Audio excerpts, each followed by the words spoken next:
सुने शत्रुघ्न मातु कुटिलाई, जरहि गात रिस कछु न बसाई। शत्रुघ्न भी सब कथा को सुन रहे हैं, साथ में खड़े खड़े बड़े क्रोधित हो रहे हैं। आग लग रही है उनके शरीर में, लेकिन कुछ नहीं बसाई, कुछ कह नहीं पा रहे हैं, अंग अंग उनका जल रहा है।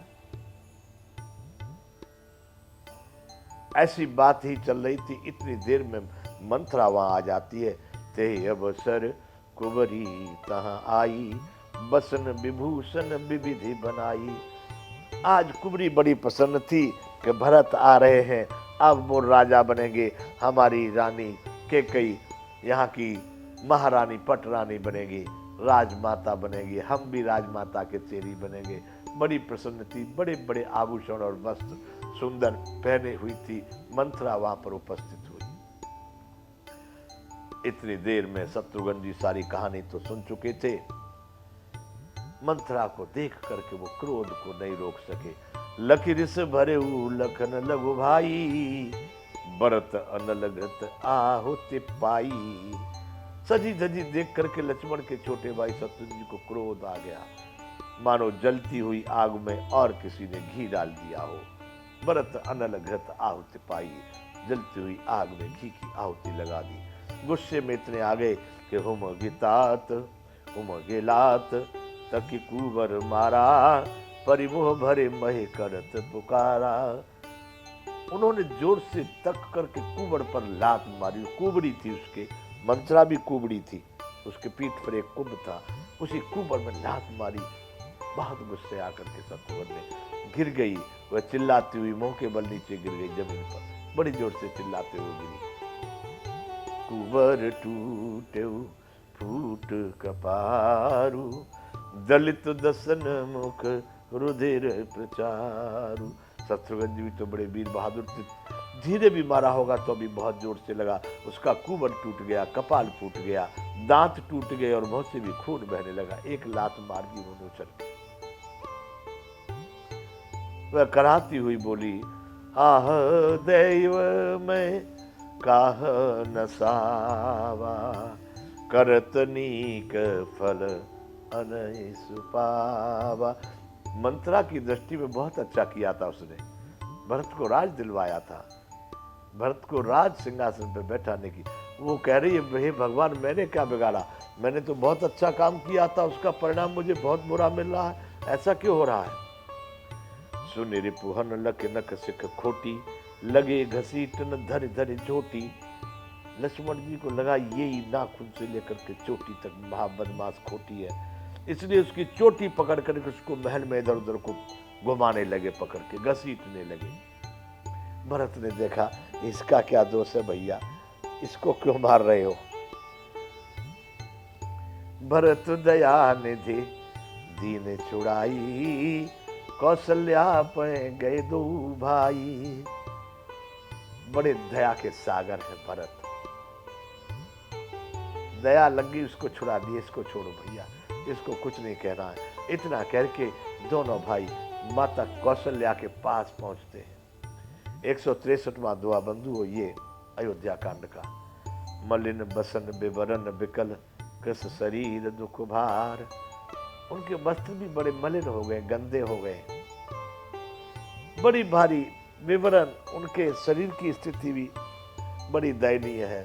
कृष शरीर, शरीर बड़ा कमजोर हो गया है, दुख के बोझ से शरीर सूख गया है, कोई नहीं रह गया। राम सीता भी चले गए, लक्ष्मण भी चले गए।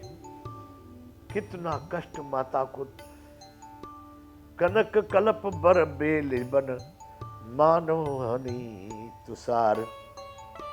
ऐसी दिख रही है मानो सोने की सुंदर कल्पता लता को वन में पाला मार गया हो। इतनी दयनीय स्थिति इस समय कौशल्या माता की है। भरत देखे मातु उठे धाई। भरत जी को देखा कौशल्या ने, नहीं उठने की सामर्थ्य थी, फिर भी भरत को देख करके वहां कहा है बंधु, भरत राम दो सुत समझानी।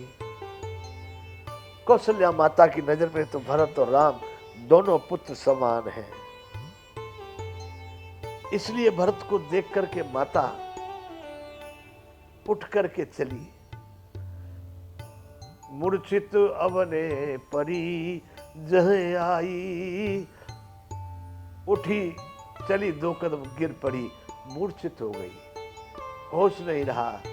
जहां आई मतलब एक चक्कर जैसा आ गया और जमीन पर गिर गई माता। देखत भरत बिकल भय भारी।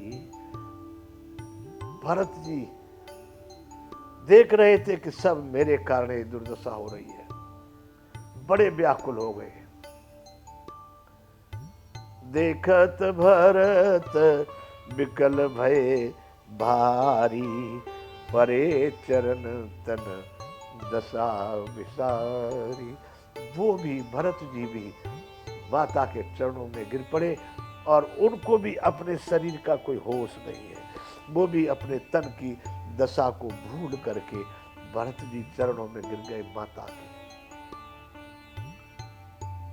रोते रोते कह रहे हैं, तात मातु तात कहाँ दे दिखाई, कहाँ सिय राम लखन दो भाई।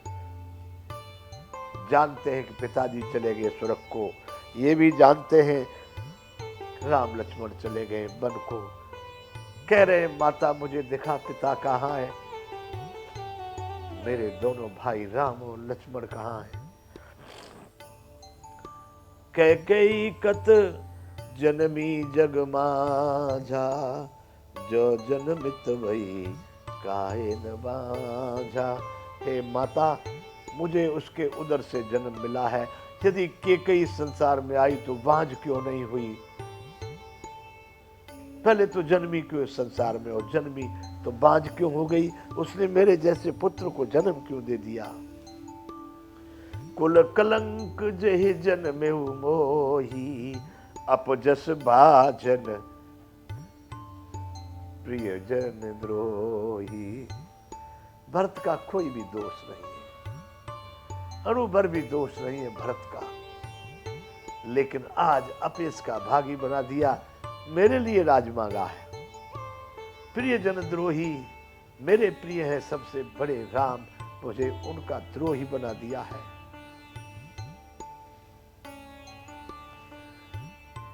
कोटि भुवन मोहि सरिस अभागी, गति असि तोरे मातु जे लागी। हे माता तीनों लोक में मेरे जैसा दुष्ट और दुर्भागी कौन होगा, जिसके कारण आज तेरी ऐसी गति है।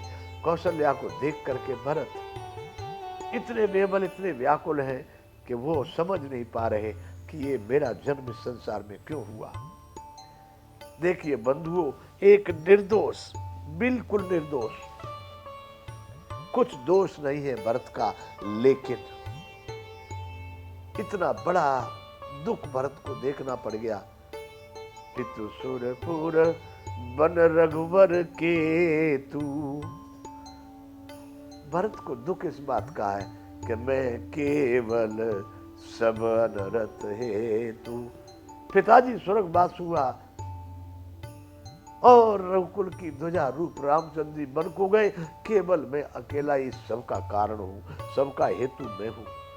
दिग मोहि भयउ बेनु बनयागी, दुसहदाह दुख दूषण भागी।